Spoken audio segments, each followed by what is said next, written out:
Sa loob ng bahay, ipinatawag ni Kuya si Joaquin para sa isang mahalagang anunsyo.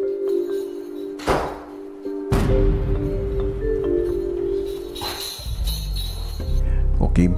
Pa, Kuya. May isang malaking violation nangyari habang ikaw ay nasa labas pa ng aking bahay bago ka pumasok dito. Sa pagdalaw nga ni Direk Loren kay Joaquin, bago ito pumasok sa bahay ni Kuya at nakakontain pa lamang sa isang hotel, na pag-alaman nito ang kwento ng nasira niyang side table. There's supposed to be 2 side tables. Tapos, I usually eat breakfast like in a chair. So, since there weren't any chairs, I got this idea of using the side table as a chair. Apparently, I was a few pounds too heavy and it collapsed under me, gano'n. Oh, yeah.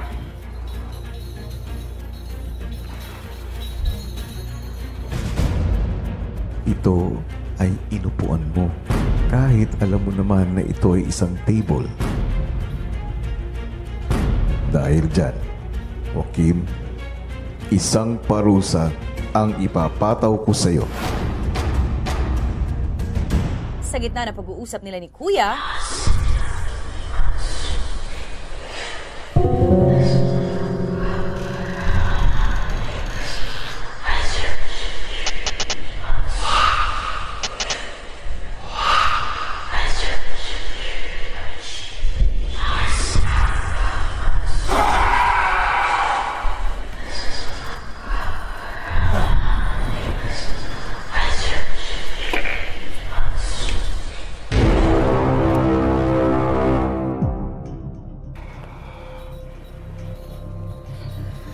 ang laman ng kahon na yan ay ang iyong punishment.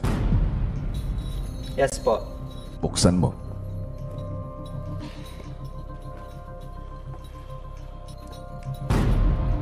Oh, okay. Dahil nasira mo ang mesa ang magiging pangtapak mo. Hindi mo ito maaaring tanggalin. Tinatapak pag naglalakad ka. Wow. Okay.